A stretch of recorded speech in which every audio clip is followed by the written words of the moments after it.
3 years ago, I turned on the camera and stepped up to the microphone to record my very first episode of the Fallible Man Podcast. We launched with 10 episodes, and I bet most of you have probably never heard the very first one.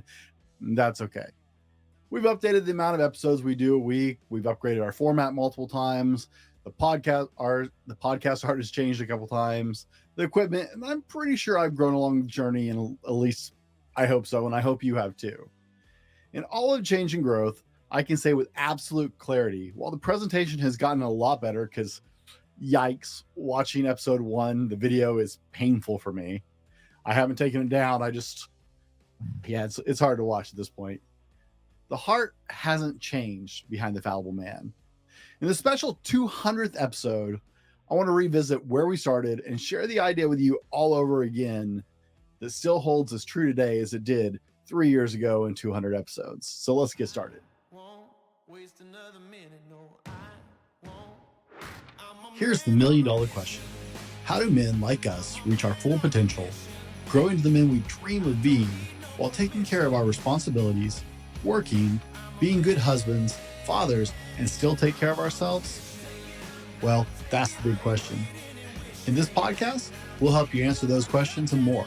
My name is Brent, and welcome to the Fallible Man Podcast.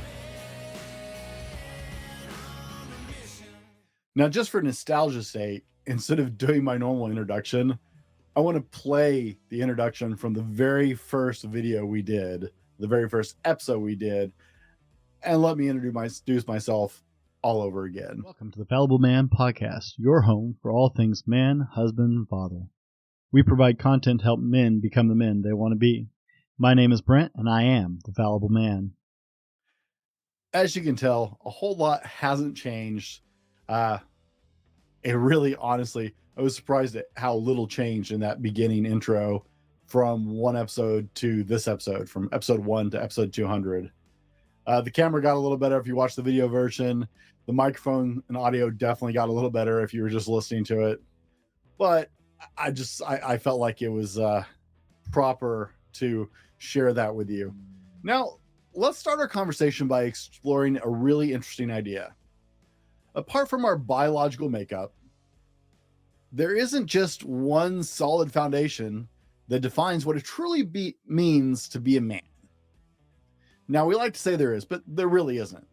Instead, think of each man kind of like a lighthouse, right? We all have some really common themes to make a lighthouse work, right? They all have to have certain qualities to be a lighthouse, but they're all a little bit different. These lighthouses are built on a strong base and serve a common They're built on a strong base and serve a common purpose of guiding ships, but they're also uniquely designed to endure the tough conditions that life throws at them, depending on where they are. You get lighthouses in some harbors that they barely look like a lighthouse and they're small. You get some that look like old school fortified forts because the ocean around them is unforgiving. In fact, you may ask why I'm talking about lighthouses. Well, my father was a major advocate for this show. He absolutely loved what we were doing here with the Fallible Man. He lived with us when we came up with this concept and was absolutely my biggest fan. I lost him about 2 years ago, but he would have been tickled to see how we've come in this much time. But he was big into lighthouses. My dad loved lighthouses. He had lots of pictures. He had some figurines. My dad actually really loved lighthouses. He loved visiting the most, but it often inspired me, and it inspired our first episode. So I wanted to talk about lighthouses in relationship to men, because honestly, we're going back to our first episode here, because those foundations we laid in that first episode, 200 episodes later, still holds up now. It is still the foundation of what we do here, and it's still an important foundation for you to understand for yourself and how it applies to you. Now, the ups and downs of life shape us in ways that are special for each of us. How we stay strong and resilient is different for everybody, and it all depends on our personal foundations. Much like a lighthouse, the conditions that you are brought up in and that you have to thrive in really shape a lot of your characteristics, Whether you're doing the same exact job as some other lighthouses, you probably look a little bit different because that's how life affects you. While support from other people matter, having good relationships, having good connection, a good circle is really, really valuable. The real strength to weather the storm, though, comes down to having a solid foundation or base to who you are. Now, to help us discuss this, we're going to use a method we introduced 200 episodes ago called the 3x3, although I've adapted it to the 4x4 approach. Either one works, 3 or 4, it really just kind of boils down to you, but the base is still the same. Now, I want you to imagine 4 fundamental pillars that make up the foundations of your life, right? Visualize these 4 pillars. Think like Roman columns or something, whatever that looks like for you. For me, those 4 pillars are God, family, country, and people. Now, I've expanded that to 4 pillars, like I said, because people is such a core part of my foundation that for years it was just God, family, country. But as I've matured, people is just such a core, I had to expand to 4x4 instead of a 3x3. That's why I changed it up. If you go back to episode number 1, we're going to talk about a 3x3.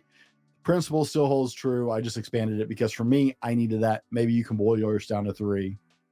Now, even though God, family, country, and me adding people might sound fairly common, right? You've probably heard that a lot of times, especially if you're a Southern person or particularly patriotic, right? Those are core fundamental principles that get espoused a lot in the United States, but they might not be as true for you as far as that being a foundation. Growing up a Southern kid in a Southern family, those were foundational thoughts for me. And they've been the strong pillars that have supported me through the toughest moments in my life. Now, you don't have to think too deeply, okay? Don't overanalyze to make this complicated. It's really not. Everyone has their own important foundations that guide them. If you're not sure, take a minute. If you're driving, please don't play the game live, but take a moment and think about the foundations of who you are. This is a really meaningful process because it shapes you, right? And if you go back, I promise you, don't overthink it. You will identify the 3 or 4 foundational pillars that you exist on. That this is, if you boil it down, this is you. This is the foundations that hold everything true in your life. Like I said, mine were God, family, country for years. I finally added people because everything about what I do is shaped by these 4 columns that are just foundationally built down deep in the earth for me and hold me steady. Think about what yours are. Like I said, please don't overcomplicate it. We overthink things way too often and make it too complicated. It's not. It's really not that complicated. Okay? You have your foundational pillars. They're just core of everything you do. Everything boils back to these 3 or 4 things, I promise you. What we're going to do is the other 3 or 4, depending on which numbers you want to go with, are your values, the core values. Now, before we get into values, right, we talked about our core foundational pillars. These are the things that we stand on. These are the things that are unshakable as far as what matters in our lives, what we stand on, what we hold to. Let's understand the difference between beliefs and values. 2 things that are often mixed up. Values are not the same as principles or philosophies or beliefs. They hold a unique place in our moral system. For example, the golden rule, most people have heard of the golden rule, it's great, right? It's do unto others as you would have them do unto you, right? We come that from the Bible. Other people want to say it's from other times. It doesn't matter where you get it. We've all heard of the golden rule. And even though it's a really great rule, it's a guiding principle. It's not a value. So to give an example of what values are, and you can like Google values, right? Just Google values and you'll find them. Big old list of words. If I were to give you an example of some of my core values, they would be integrity, gratitude, honor, and service. These are the 4 foundational values that affect everything I do. Everything can be distilled down to that. Everything can be boiled down to these 4 values. If you're having trouble putting the thoughts into words, like trying to like isolate it, right? Because some of those words are pretty simple. Some of those words we don't throw around very often. Really, lots of resources online, list of values. And for me, like just looking that up, because I knew what I felt, but actually putting the word to it was a little complex sometimes. So you can look up words. You already know these deep down. You really do. You already know these values because they've been quietly shaping your life in the background for your whole life. They're things you identify with.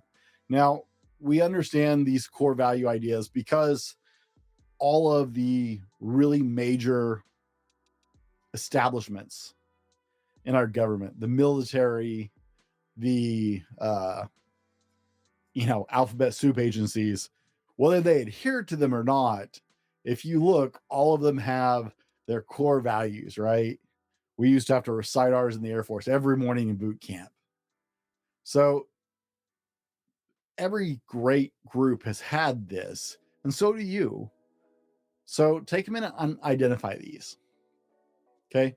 Once you pick out these values, and it might be really hard to narrow it down to the 3x3 framework. That's why I went with the 4x4 as well, upgraded it from 200 episodes. I needed that 4th one to get in there, right? Gratitude. And originally mine would have been integrity, honor, and service. Gratitude has just become such a core value that shapes me that I had to go to the 4x4, just like I do with my foundational pillars. So do whichever one you want. Boil it down to those 4. Now, as we move forward, think about your basic core foundational beliefs, your pillars, right? Mine, so is God, family, country, and people. You take this and you use your values and multiply across these. This combination, that's why I called it 3x3 or 4x4 plan, will guide you in all your actions and all your situations. For example, when I interact with someone else, right? I remember one of my core beliefs, one of my core foundational pillars is people. People are important. People have value. The world is about people. And then I use my values, right? My values that we looked up to give words to them. And I use those values and I multiply it across my belief in people and about people to figure out how I act. Whether things are going well or things going tough, it doesn't matter. I go, person, gratitude. Person, integrity. Person, service. That will give you the framework to navigate in the biggest storms. When you're questioning everything else, you can fall back on this rock solid foundation that we're building of our core pillars of beliefs, our core values, and you multiply them against each other or with each other. And guess what? No matter what life throws at you, you're always going to have the answer for how to respond and stay true to who you are and stand strong in the storm. The whole process helps you build a solid foundation, a strong, solid foundation. So when just life crashes against you, like those waves against the lighthouses, as we were talking about in the earlier part of the show, it will help you stay strong, it will help you stand strong, and it'll help you remain true to who you are and who you want to be. I guarantee it. Take it for a ride. Let us know. Give us some feedback. What do you think? Now, it is Friday, and also, since it is the 200th episode, I definitely have to share because I'm just still blown away at how kind you guys are with some of the comments you leave for us and reviews. So today I want to review, since it's Friday, or read a review from GMH23456. Okay. I always love your names. 5-star review. Thankful for finding this. Not normally a show I go looking for, but this show gives actionable steps for being in situations as a man, like a husband or a father. You don't know what you don't know, and this helps navigate that. Thank you for that really generous review. Guys, 3 years, 200 episodes, all because of our incredible audience and listeners. You guys are amazing. Be sure, head over to the falliblemanpodcast.com and become part of the show. We have a voice messaging system there with a little guide, and you can become part of the show. And I'd really love for you guys to be more a part of the show as just a thank you for the fact that you guys are why we keep doing this, and you guys are the reason we're celebrating 200 episodes. So go become part of the show that way. There's explanation there. Thank you for 200 episodes. Thank you for 3 years doing something I love, and thank you for being incredible as you become the person you want to be. As always, be better tomorrow because of what you do today, and we'll see you on the next one. This has been the Fallible Man Podcast, your home for everything man, husband, and father. Be sure to subscribe so you don't miss a show. Head over to www.thefallibleman.com for more content and get your own Fallible Man gear.